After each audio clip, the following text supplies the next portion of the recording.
Just a couple days ago, I made a video on the top 10 vehicles to buy in GTA 5 in 2022. Well, now I'm making a video on the top 10 vehicles you shouldn't buy at the start of 2022. So with that said, I hope you go on to enjoy the video. If you want to see more content like this, smash that subscribe button and don't forget to turn on post notifications. With that said, let's get into it.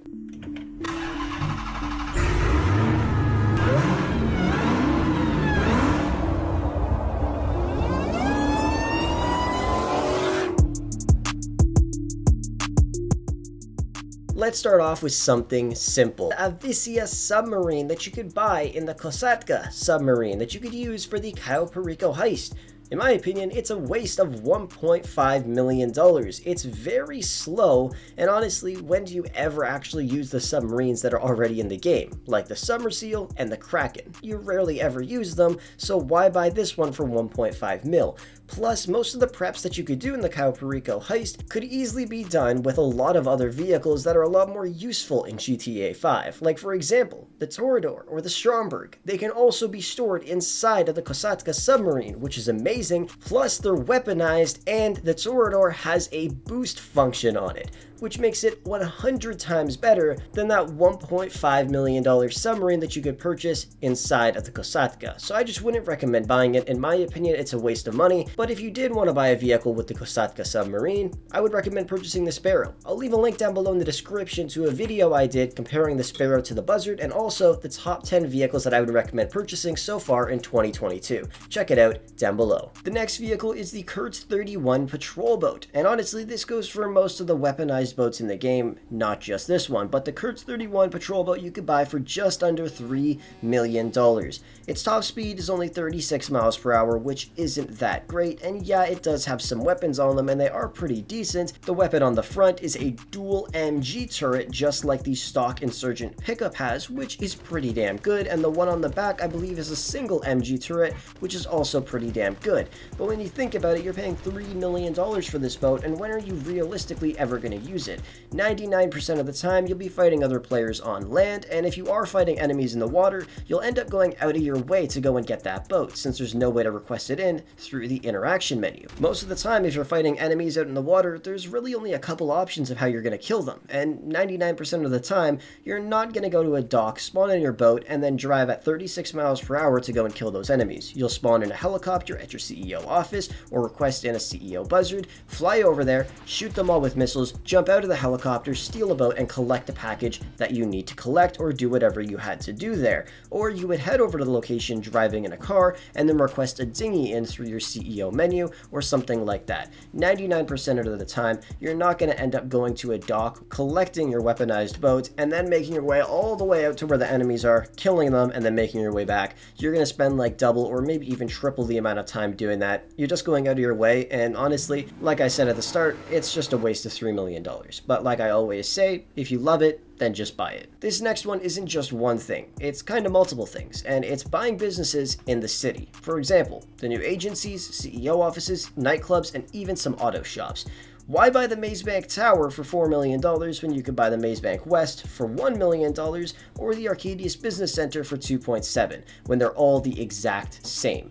Even though one might be a mile away from the other one, honestly, is it really worth an extra $3 million to purchase the most expensive one? Like I've always said, just because it's more expensive does not mean it's better. In my opinion, the best one to buy on a budget in terms of CEO offices is the Maze Bank West. The best one to buy in general is the Arcadius Business Center, because you get access to a nice parking garage which you can actually drive into, unlike all of the other offices where there are gates blocking it. Another example is why buy the La Mesa auto shop for $1.9 million when you can get the Strawberry one for $200K less and the Mission Row one for $230K less. Locations obviously matter, but the cheaper ones have good access to main roads, and the Strawberry one is in the center of the city. So why spring for the most expensive one when you could buy another one and have ease of access in whatever direction you end up going? Same with the brand new agencies. The most expensive one is $2.8 million.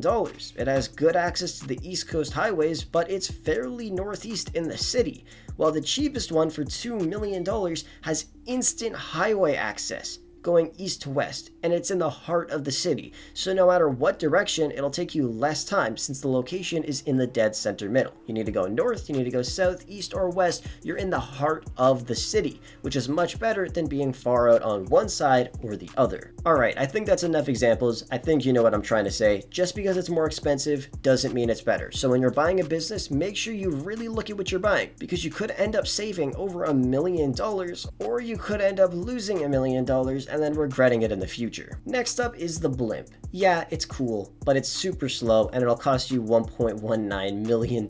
And the only purpose of it is to blast music throughout the city to increase your nightclub's popularity. Plus, realistically, you'll probably fly it around a couple times and then never use it again. Even when it was used in modded missions back in the day, no one ever used it because there was a lot of other cooler vehicles around, and it was honestly just really boring flying that thing through the city because it's really slow. But hey, if you want to drop 1.1 mil on it, be my guest, but I'm telling you, you're gonna regret that after, because as we all know, you can't sell Pegasus vehicles, so be careful what you spend your money on, or else you'll be stuck with it for eternity. Next up is the Entity XXR for $2.3 million. If you're new to the game, you might think this Koenigsegg is a great car, but in reality, it's a ripoff.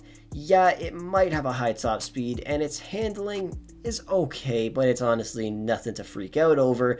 Compared to all the other supercars in the game, its acceleration is rated 26 out of all of the other supercars, which is not good at all.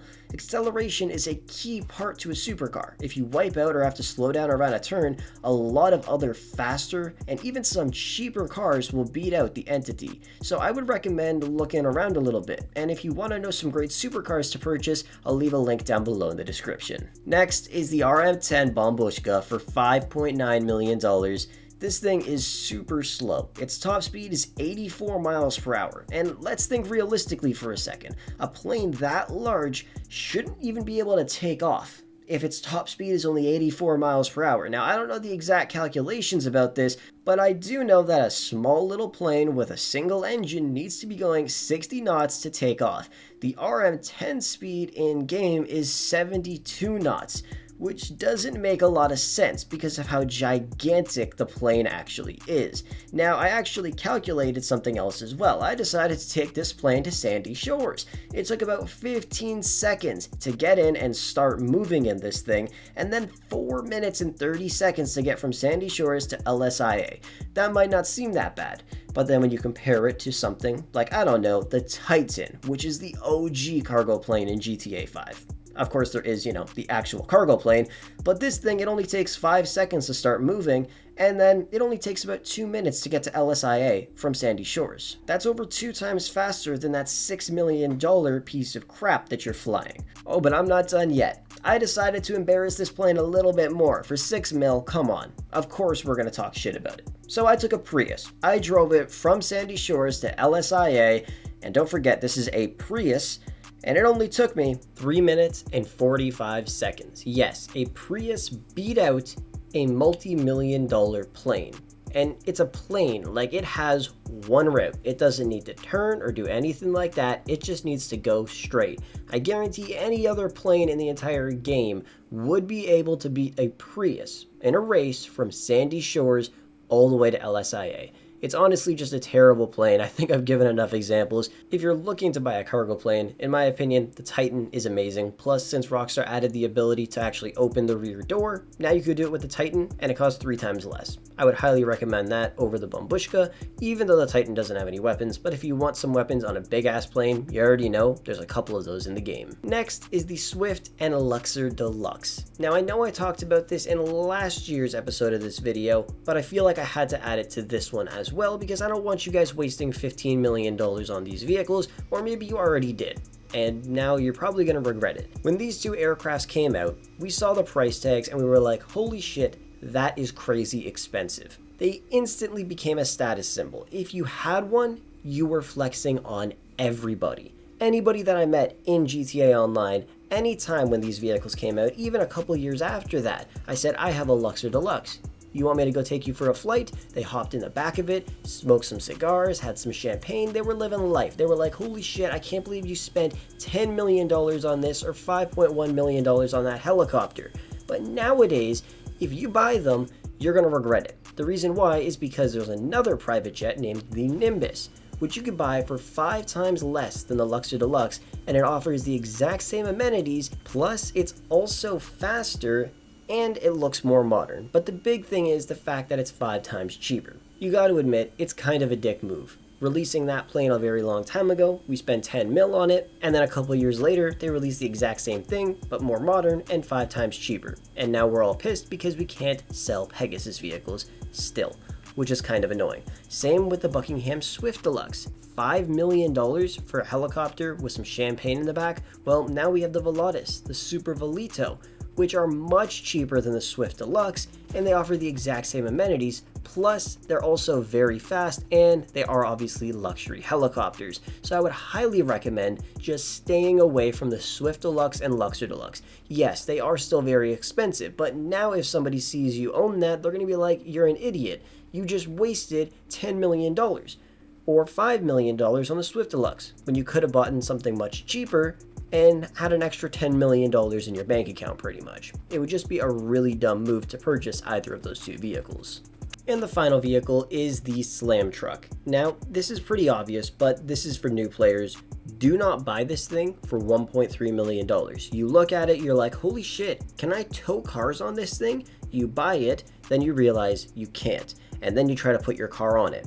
And then it's really, really hard to put on it. You finally get it on, you drive like maybe 100 feet, and then the car falls off. It sucks. You know what the worst part is? It wouldn't even be that hard for Rockstar to actually make this thing work. I downloaded a script for it in about a minute, and I was able to tow cars on the back of a truck and drive around. They did not move or anything like that. They were completely stuck to the vehicle, and then I got out, click a button, and then the flatbed goes down, and then the vehicle pops right off. It was awesome. The Slam Truck is terrible. It was honestly a hit and a miss because everybody bought it. They were like, holy shit, we finally have a vehicle that we could tow cars with. Imagine pulling up to a car meet with something like that. You pull up, your car's on the back of it, and then you drive it off. It would be really fun, but sadly it is a personal vehicle and you store it in your garage, which kind of sucks obviously, but hey, it would have been nice if it worked. But for new players, trust me, stay away from that thing. Hopefully in the future Rockstar will add some kind of script or maybe another vehicle that'll actually allow us to move cars in the back of a trailer or something like that. It would be really, really fun. But yeah, trust me, stay away from the Slam Truck. Anyways, that is pretty much going to wrap the video up for today. Thank you so much for watching. If you enjoyed it, as always, be sure to let me know by dropping a like on the video. And if you want to see more content like this, be sure to smash the subscribe button. Anyways, with that said, I will catch you guys in the next one.